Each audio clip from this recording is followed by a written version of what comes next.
నిన్ను పిలుస్తున్నది రారమ్మనన్నది ఇంగ్లీషు చదువు కూడా చెప్పుచున్నది ఎంతో నేర్పుతున్నది సర్కారు బడి నిన్ను పిలుస్తున్నది రారమ్మనన్నది ఇంగ్లీషు చదువు కూడా చెప్పుచున్నది ఎంతో నేర్పుతున్నది పద పద పద పోదాం సర్కారు బడికి పద పద పద పోదాం సర్కారు బడికి ఈరోజు కొడిజర్ల పట్టణంలో జరుగుతుంది.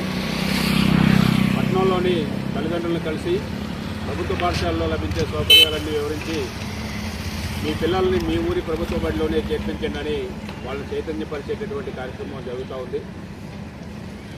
మరి ప్రభుత్వ పాఠశాలలో ఈరోజు అనేక రకాల సౌకర్యాలు ప్రభుత్వం కల్పిస్తుంది. మరి డిజిటల్ విద్య కానీ, మధ్యాహ్న భోజనం కానీ, ఉచిత పాఠ్యపుస్తకాలు, ఉచిత నోటు పుస్తకాలు, ఉచిత యూనిఫామ్, మరి ఇలాంటి సౌకర్యాలన్నీ ప్రభుత్వం కల్పిస్తుంది. అనుభవజ్ఞులైన అత్యధిక విద్యార్థి కలిగినటువంటి ఉపాధ్యాయులు ప్రభుత్వ పాఠశాలలోనే ఉన్నారు. మీరు ప్రభుత్వ పాఠశాలకు మీ పిల్లలను పంపించండి. మీకు చదువు రాకపోతే అక్కడ ఉన్న టీచర్లను నిలదీయండి. ఖచ్చితంగా వాళ్ళు మీకు హామీ ఇస్తారు. మరి ఈ విషయాలన్నీ గ్రామస్తులకి తెలియజేసి ప్రభుత్వ పాఠశాలలోనే పిల్లలందరినీ చేర్పించండి అని ఈరోజు బైక్ ద్వారా, కరపత్రాల ద్వారా గ్రామంలో ఉన్నటువంటి తల్లిదండ్రులను కలిసి విజ్ఞప్తి చేయడం జరుగుతోంది.